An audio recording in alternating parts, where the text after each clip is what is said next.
보라, 내가 너희를 보냄이 양을 이리 가운데로 보냄과 같도다. 그러므로 너희는 뱀같이 지혜롭고 비둘기같이 숨겨라. 사람들을 삼가라. 그들이 너희를 공회에 넘겨주겠고 그들의 회당에서 채찍질하리라. 또 너희가 나로 말미암아 총독들과 임금들 앞에 끌려가리니 이는 그들과 이방인들에게 증거가 되게 하려 하심이라. 너희를 넘겨줄 때에 어떻게 또는 무엇을 말할까 염려하지 말라. 그때에 너희에게 할 말을 주시리니 말하는 이는 너희가 아니라 너희 속에서 말씀하시는 이 곧 너희 아버지의 성령이시니라. 장차 형제가 형제를, 아버지가 자식을 죽는 데에 내주며 자식들이 부모를 대적하여 죽게 하리라. 또 너희가 내 이름으로 말미암아 모든 사람에게 미움을 받을 것이나 끝까지 견디는 자는 구원을 얻으리라. 이 동네에서 너희를 박해하거든 저 동네로 피하라. 내가 진실로 너희에게 이르노니 이스라엘의 모든 동네를 다 다니지 못하여서 인자가 오리라. 제자가 그 선생보다 또는 종이 그 상전보다 높지 못하나니 제자가 그 선생 같고 종이 그 상전 같으면 조카도다. 집주인을 바알세불이라 하였거든 하물며 그 집사람들이랴. 그런즉 그들을 두려워하지 말라. 감추인 것이 드러나지 않을 것이 없고 숨은 것이 알려지지 않을 것이 없느니라. 내가 너희에게 어두운 데서 이르는 것을 광명한 데서 말하며 너희가 귓속말로 듣는 것을 집 위에서 전파하라. 몸은 죽여도 영혼은 능히 죽이지 못하는 자들을 두려워하지 말고 오직 몸과 영혼을 능히 지옥에 멸하실 수 있는 이를 두려워하라. 참새 2마리가 한 아사리온에 팔리지 않느냐. 그러나 너희 아버지께서 허락하지 아니하시면 그 하나도 땅에 떨어지지 아니하리라. 너희에게는 머리털까지 다 세신 바 되었나니 두려워하지 말라. 너희는 많은 참새보다 귀하니라. 누구든지 사람 앞에서 나를 시인하면 나도 하늘에 계신 내 아버지 앞에서 그를 시인할 것이요 누구든지 사람 앞에서 나를 부인하면 나도 하늘에 계신 내 아버지 앞에서 그를 부인하리라. 아멘. 할렐루야. 오늘도 주의 은혜와 평강이 금요큐티와 함께 하시는 우리 성도님들에게 넘치시기를 기도합니다. 이 시간에는 전도자의 자세에 대해서 잠깐 말씀드리려고 합니다. 오늘 본문은 복음을 전할 때 필연적으로 받게 될 고난과 핍박에 대해서 말씀하고 있습니다. 다음 주에는 민족의 고유 명절인 구정이 있습니다. 코로나19 때문에 가족들이 모이기가 쉽지 않은데 혹시 4인 이하로 해서 모이는 가정들이 있으실 겁니다. 그때 믿지 않는 가족분들에게 예수님을 전하는 귀한 시간이 되었으면 좋겠습니다. 오늘 예수님께서는 전도를 떠나는 제자들에게 16절에서 양을 이리 가운데로 보낸 것 같다고 하시면서 뱀같이 지혜롭고 비둘기같이 순결하라고 말씀하셨습니다. 제가 한 10여 년 전에 가족들과 함께 대관령 목장에 가본 적이 있습니다.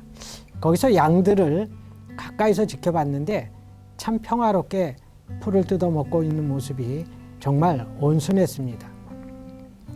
양에게는 공격 무기가 아무것도 없습니다. 일방적으로 당할 뿐인데 그래서 목자가 없으면 죽을 수밖에 없습니다. 자나깨나 목자와 함께 있어야만 안전하게 살아갈 수가 있는 것입니다. 오늘 사는 우리도 예수님 떠나면 그때부터 우리는 마귀의 밥이 되어서 실패한 인생이 될 수밖에 없습니다.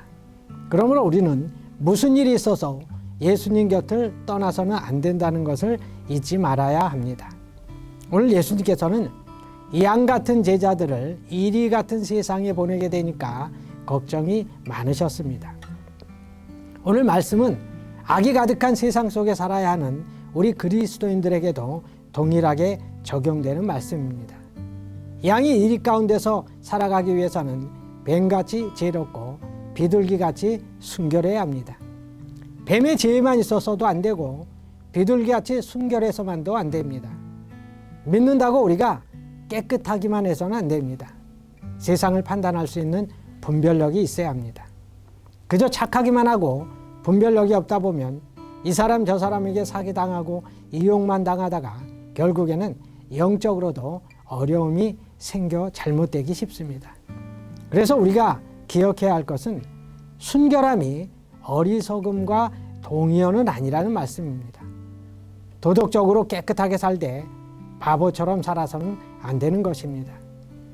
하나님이 주시는 영적 분별력과 함께 우리가 순결한 삶을 살게 되면 그 사람에게는 죄가 자리 잡지 못합니다.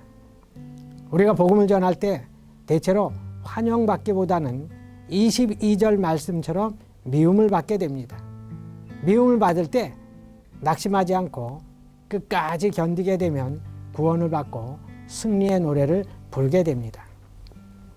그리고 중요한 것은 아무리 큰 원수가 대적을 하고 핍박을 해도 주님이 함께 계시기에 우리를 해할 수가 없다는 것입니다.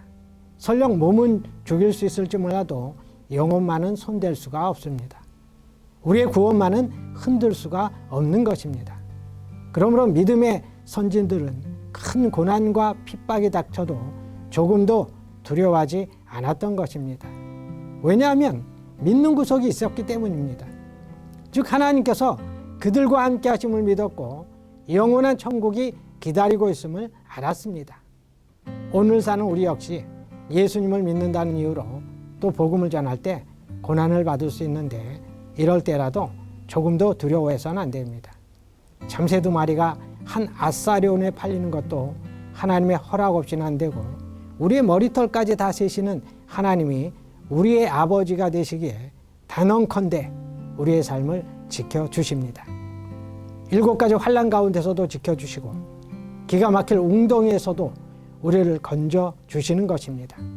그 신실하신 하나님을 믿고 우리를 대적하고 핍박하는 사람들을 만나더라도 담대한 믿음을 가지고 뱀 같은 지혜와 비둘기 같은 순결함으로 늘 승리하시는 우리 성도님들이 되시기를 기도드립니다. 기도하겠습니다. 사랑이 많고 은혜가 많으신 하나님 아버지, 참으로 우리가 신앙생활할 때 또 복음을 전할 때 우리에게 어려움이 닥칠 때가 있고 또 핍박이 올 수도 있습니다. 그럴 때라도 우리가 낙심하지 아니하고 우리 주님이 나와 함께 하심을 믿고 넉넉하게 이겨나갈 수 있도록 하나님 도와 주시옵소서. 오늘 말씀처럼 우리가 뱀같이 지렸고 비둘기 같은 순결함을 가지고 늘 승리하며 살아가는 우리 성도들이 다 되게 하여 주시옵소서. 모든 말씀 예수님의 이름으로 기도드리옵나이다. 아멘.